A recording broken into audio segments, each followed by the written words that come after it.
Well, is there anything more thrilling, more satisfying than solving a big, important problem? And I know that's a softball question in this crowd, but think of my field, human services, and the fact that people who spend their lives really working on the important problems of others almost never have the satisfaction of solving that problem. They spend their lives managing the symptoms of problems and never getting to root causes. And I found myself on that path early on in my work in homelessness. My first year out of college, I volunteered full-time at a shelter for runaway kids in Times Square. And I was part of this volunteer community that there were about 60 of us living in this kind of ramshackle tenement building on 44th and 8th. And there were people from all over the country, all ages, incredibly idealistic, and all there with the conviction that we could really make a difference in the lives of these young people and spend our time in ways that would result in their putting their lives back on a stable path. But the reality turned out to be a lot different. We would spend our days confronting the fact that these kids weren't really runaways, because that implies that there was a home they could go back to.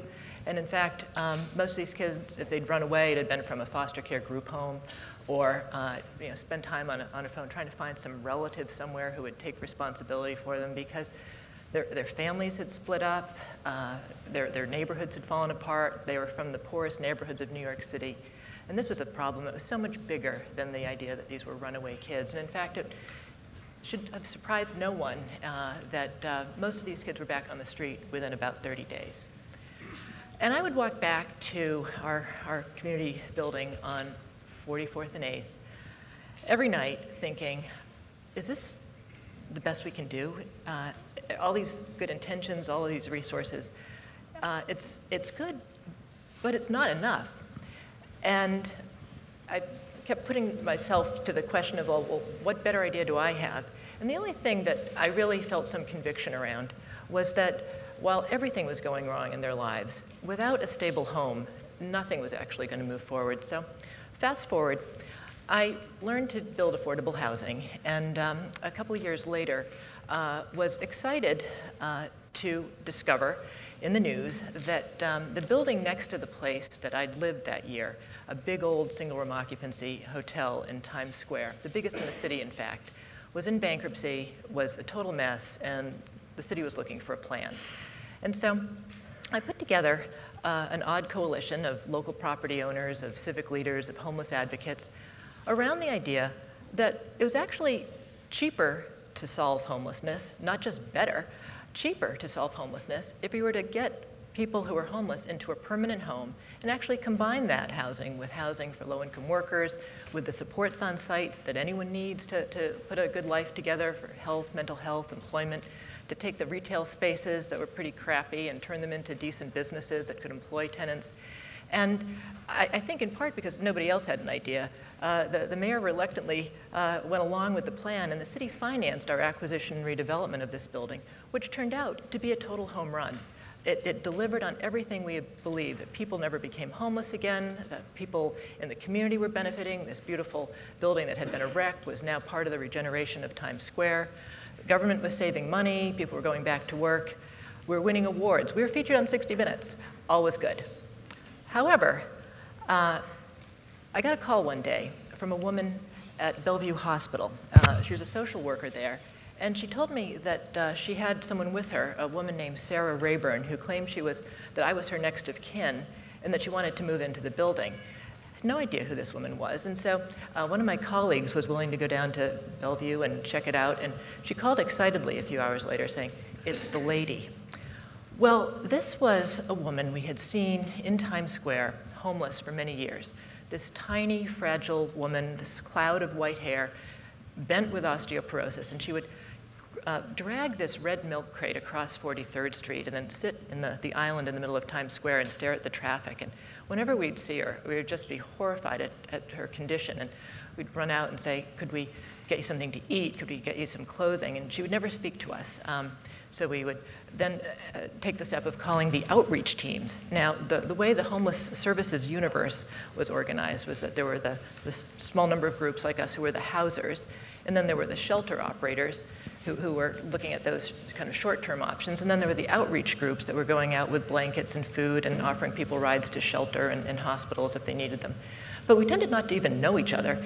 And we frankly only knew the outreach people because we were so worried about Sarah. And we'd call and say, we didn't know her name was Sarah at that time, but we'd call about this lady and say, you know, what can we do? And they'd say, well, actually nothing, because she is service resistant.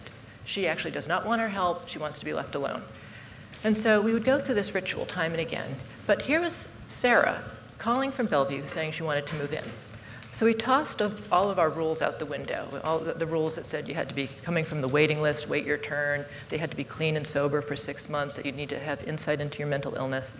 We moved her in, could not wait to ask her, why didn't you want our help before? And so the day she arrives, we're there waiting in the lobby. Like if the Queen were coming, we couldn't have been more excited or prepared. She arrives, and I said, Sarah, how come you never wanted our help before? And bluntly, she told me, well, you never offered me help finding a home. And in that moment, and I don't know if any of you have seen Brene Brown's TED Talk on vulnerability, and she has that breakdown moment. Well, this was mine, because what Sarah basically had just revealed is that all of us had essentially condemned some of the most vulnerable people in the city to a life on the street, and for many of them, death on the street, because we had not asked the right questions. We had effectively built this wonderful innovation that I'm standing in, talking to Sarah, and so we built a hospital and excluded the sickest people in the city. And so realized that our great innovation was good, but it wasn't enough. Back to that question. And so the confrontation with kind of our own blindness led me to realize that we needed a whole new way of looking at this issue. And so I hired someone, I recruited through this long, circuitous path, someone who had never worked in the field of homelessness before, but someone who actually came with a new set of tools, someone who had just left the military as an intelligence officer for 9 years, and put her to work with the task of reducing homelessness by 2/3 in Times Square in 3 years. And this is what she started with. Went out and mapped every single person over the course of 6 weeks. She didn't go 9 to 5, Monday through Friday, when the official outreach teams were there, but at 3 a.m. and would see who was actually on the street. Found out also over the course of those 6 weeks that even though there were an average of 55 people there were only 18 who were there consistently.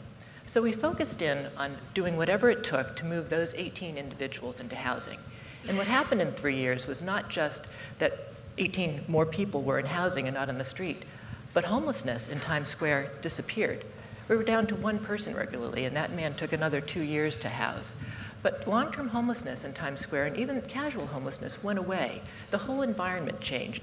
And what happened was we started using data. We started getting to know people by name, figuring out individually what people would need to move into a home. We started getting people working together, collaborating, so that when people would arrive and were in distress housing-wise, people would get connected to what they needed. And so we realized we were onto something very powerful. But again, it was good, but it wasn't enough, because we had figured something out. We didn't fully understand it ourselves yet, but we'd figured something out that was needed by every community in America. And so how to take this to scale in a way that would harness the same community collaboration, teach people how to use data, teach people how to use process improvement techniques to get better and better at what they were doing. And so we actually looked, again, outside our field to some smart people doing some really powerful work in large-scale change management, in design thinking, and we created something called the 100,000 Homes Campaign. So we launched this in July of 2010 with a handful of other cities, basically our friends whom we recruited. But we realized there's something to this idea. Who are the change agents? And so we started looking around the country. Who are the change agents working anywhere close to the area of homelessness? And we're now up to 216 cities. And this is the kind of work that's going on. People who had been ignored, this man Ed, for 17 years on the streets of Skid Row, now living well for 4 years later in his own home. And this man, who had lived in Hollywood for 40 years until he was evicted when rents went up, was living on the street, is back living in his community in a stable home. This woman in Santa Monica, again, living right around the corner from where she lost her home when she lost her job, now back in a home in her community. There are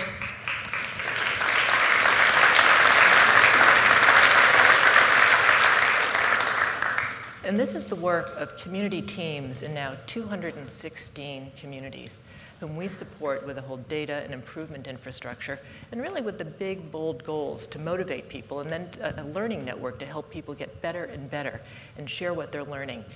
And we're up to 66,500 people now housed, people who'd been homeless on average 7 years, people, for the most part, whose names had never been known in their communities.